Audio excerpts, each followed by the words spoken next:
CBSE college Panvel. आज आपण भूगोलामधील प्रॅक्टिकलचा एक पार्ट आपण इथं बघणार आहोत, तो म्हणजेच QGISच्या सहाय्याने आपल्याला पॉलिगॉन लेअर कशा पद्धतीने तयार करता येतो ते आज आपण इथं बघणार आहोत। तर QGISच्या सहाय्याने पॉलिगॉन लेअर कशा पद्धतीने करता येईल हे आज आपण इथं बघणार आहोत। तर याच्यासाठी आपल्याला QGIS सॉफ्टवेअर आपण इथं ओपन करा। या QGIS सॉफ्टवेअरच्या सहाय्याने आपल्याला हा लेअर तयार करायचा आहे। सर्वात पहिले QGIS सॉफ्टवेअर ओपन केल्यानंतर आपल्याला हा लेअर तयार करायचा आहे, तो कुठला पॉलिगॉन लेअर। तर पॉलिगॉन लेअर हा काय एक वेक्टर लेअर आहे। वेक्टरच्या स्वरूपात जो डेटा वेक्टर लेअर मध्ये जे डेटा जो सेव्ह केला जातो तो पॉइंट लाईन पॉलिगॉन स्वरूपाचे ज्या काही डेटा असतो तो वेक्टर डेटा म्हणून आपण त्याला ओळखतो। आता पॉलिगॉन डेटा कशा स्वरूपाचा असतो, तर एखाद्या गावाची बाउंड्री असेल, एखाद्या बिल्डिंगचा आउटलाईन आपण ज्यावेळी बनवतो, एखाद्या बागेचा ज्यावेळी आउटलाईन बनवतो, त्याला आपण पॉलिगॉनच्या स्वरूपात आपण तो डेटा हा सेव्ह करणार आहोत।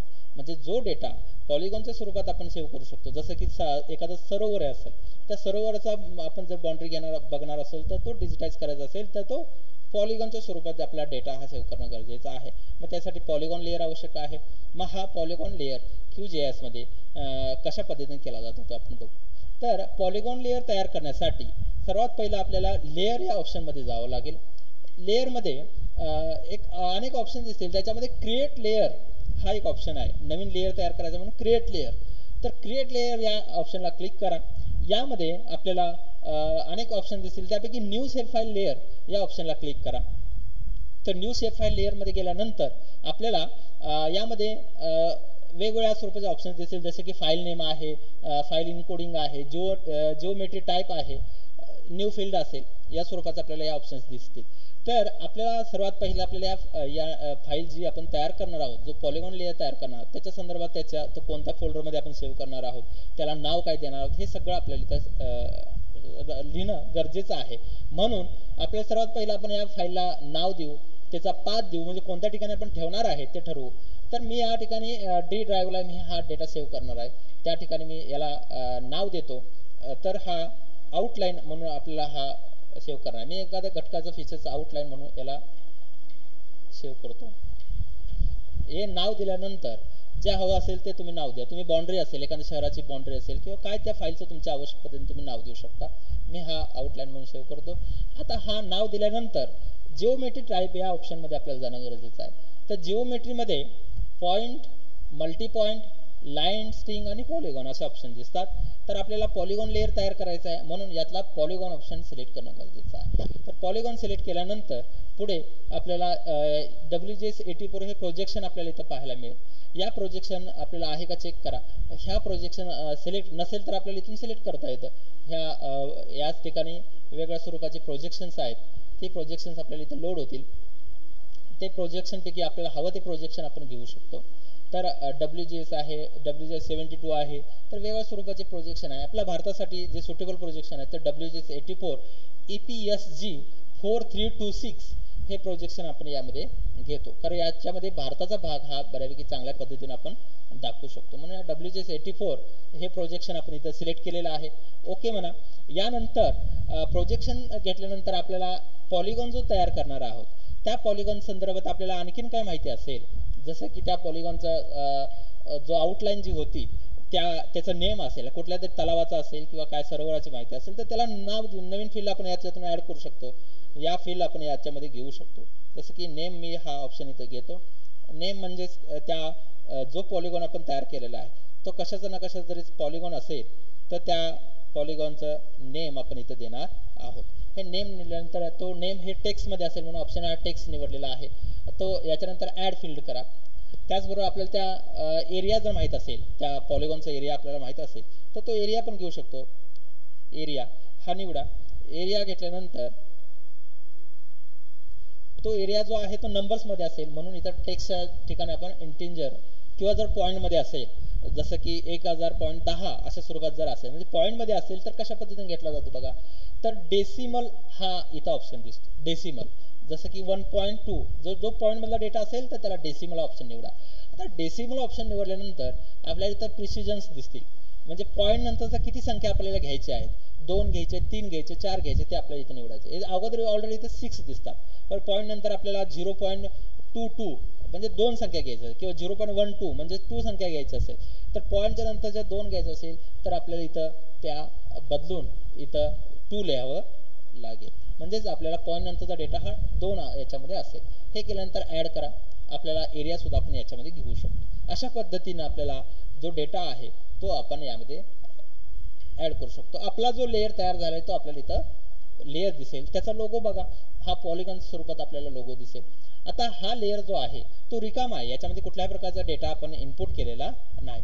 जर डेटा हा लेअर एडिट करून त्याच्यामध्ये डेटा आपल्याला इनपुट करायचा असेल तर तो कशा पद्धतीने केला जातो. मी एक सेफ फाईल एक रास्टर फाईल घेतो. त्या फाईलच्या आधारे डिजिटायझेशन आपण करून घेऊ. म्हणजे आपल्याला हा लेअर कसा डिजिटाईज केला जातो तो बघू. तर मी पहिला इथं रास्टर लेअरमधून एक रास्टर फाईल इथं ओपन करून घेतो. जी जिओ रेफरन्स केलेली फाईल असेल. यामध्ये मी ऑलरेडी सेव्ह केलेली फाईल आहे 47F जिओ रेफरन्स. ती फाईल मी इथं घेतो आणि ॲड करतो. हे ॲड केल्यानंतर आपले हा फाईल इथं आलेले आहे. त्यातला कोणताही भाग आपण काय करू शकतो, डिजिटाईज करू शकतो. पॉलिगॉन स्वरूपात असणारा जो भाग आहे तो आपण डिजिटाईज करून घेऊ शकतो. तर यामध्ये आपल्याला इथं डॅम दिसतो. हा डॅम जर डिजिटाईज करायचा असेल तर आपल्याला कशा पद्धतीने करावं लागेल, हा पूर्ण भाग हा डिजिटाईज करून आपण घेऊ शकतो. मी आता लहानसा भाग इथं डिजिटाईज करून तुम्हाला दाखवतो. तर हा इथला एक विलेजचा एरिया दिसतो किंवा एक स्पेसिफिक एरिया आपण यात बघू.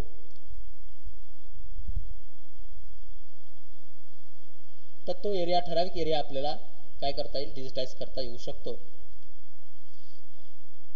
यामध्ये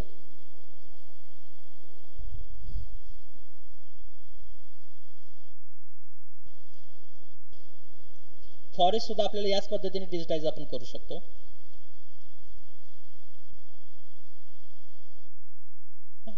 तर यामध्ये हा जो गाळयुक्त प्रदेश आहे हा मला इथं फक्त बाजूला करायचा. हा रिव्हरचा भाग आहे, पाण्याचा भाग आहे. पण आजूबाजूला असणाऱ्या गाळाचं क्षेत्र किती आहे हे जर मला दाखवायचं असेल, एवढ्या भागातलं मला दाखवायचं, तो मी डिजिटाईज कशा पद्धतीने केलं जातं ते आपण बघू. याच्यासाठी आपल्याला डिजिटायझेशन करायचं आहे, पॉलिगॉन तयार करायचा आहे. तो लेअर सिलेक्ट करा, पॉलिगॉन लेअर.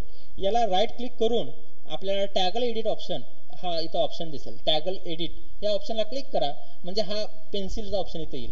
हा पेन्सिलचा ऑप्शन आल्यानंतर ॲड फीचर, ॲड पॉलिगॉन हा ऑप्शन इथं क्लिक करा. म्हणजे तुमच्या या लेअरमध्ये तुम्ही डिजिटायझेशन करू शकता. मला डिजिटायझेशन काय करायचं आहे, हा भाग जो आहे तो डिजिटाईज करायचा आहे. जो रिव्हरचा आहे आणि त्याच्या आजूबाजूला असणारा गाळाचा संचयन झालेला प्रदेश आहे, तो डिजिटायझेशन कशा पद्धतीने केला जातो तो मी इथं थोडं फास्टमध्ये तुम्हाला इथं दाखवून देतो. तर या पद्धतीने तो आपल्याला क्लिक करत गेल्यानंतर तो डिजिटायझेशन त्याचं होणार आहे. अशा पद्धतीनं हा तुम्हाला डिजिटायझेशन केला जाऊ शकतो. तर मी थोडक्यात हा तुम्हाला इथं डिजिटायझेशन कशा पद्धतीनं लेअर केला जातो हे इथं सांगतोय.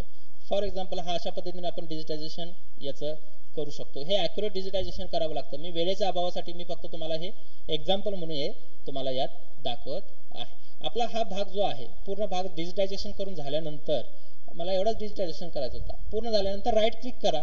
राईट क्लिक केल्यानंतर आपल्याला याचा पॉलिगॉन तयार होईल. त्या पॉलिगॉनला तुम्हाला डेटा माहिती देऊ शकता, जसं की ID नंबर 1 हा ठेवू शकता.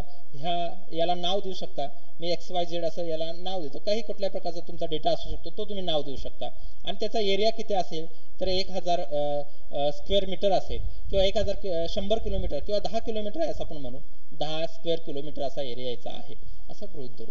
आणि अशा पद्धतीने तो लेअर आपण डिजिटायझेशन केला. म्हणजेच काय, या टोपोशीटच्या आधारे आपण डिजिटायझेशन केलेलं. अशा पद्धतीने या टोपोशीटला प्रत्येक डेटा आपण डिजिटायझेशन करू शकतो. जसं की इथं आपल्याला हा डॅम दिसतो, हा डॅम सुद्धा आपण डिजिटायझेशन करू शकतो. याचं सगळ्या पद्धतीचा जो फॉरेस्ट बाउंड्री आहे ते डिजिटायझेशन करू शकतो. म्हणजे पॉलिगॉन याच्याद्वारे तयार करू शकतो. आपलं काम यामध्ये काय आहे तर डिजिटायझेशन करायचं होतं. ते आपण कशा पद्धतीने झाले ते बघू.